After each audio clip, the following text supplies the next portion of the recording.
Tracy Walder, NewsNation national security contributor, former staff operations officer for the CIA's Counterterrorism Center, also formerly with the FBI with us now. Tracy, good to see you. Perfect guest for this. As I watched cable news all day today, it said on the bottom of the screen, does Iran have sleeper cells, ?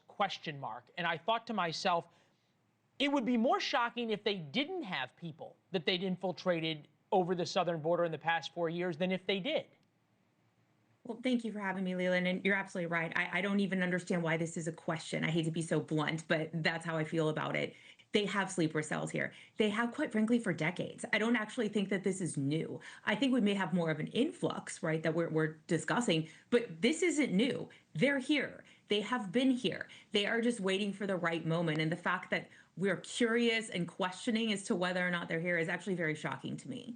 All right, so the Ayatollah, America will suffer if America gets involved in the war. Take a listen. America's intervention in this matter is 100% to their detriment. What they will suffer in this regard is much greater than what Iran may suffer.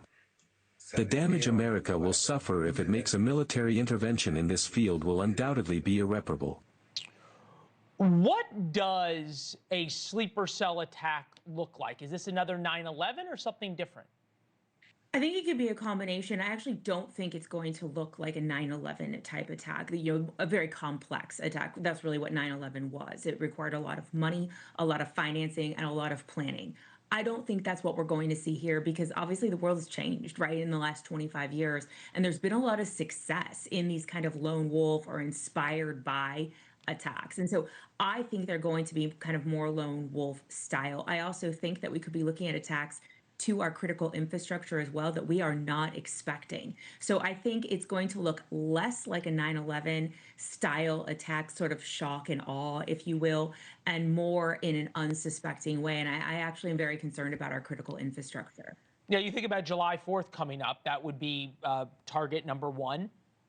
Every city and town in America has gatherings, and we know what can happen at big gatherings. History of sleeper cells in the United States. Obviously, the Soviet Union was some of the best at having their illegals. The World Trade Center bombing, the Millennial Plot, September 11th, the Detroit sleeper cell, Disneyland plot, Hezbollah operative arrests.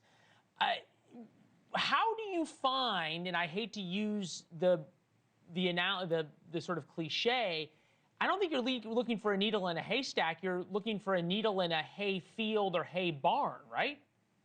You're absolutely right. It's near impossible to find these individuals because, as you mentioned before, some of them did not enter the U.S. legally, but some of them actually are homegrown, right? So we have this combination that makes it incredibly difficult to identify individuals that might not even come up on our radar. I mean, even if you go back as far as to September 11th, right? Those individuals had actually entered the U.S. legally.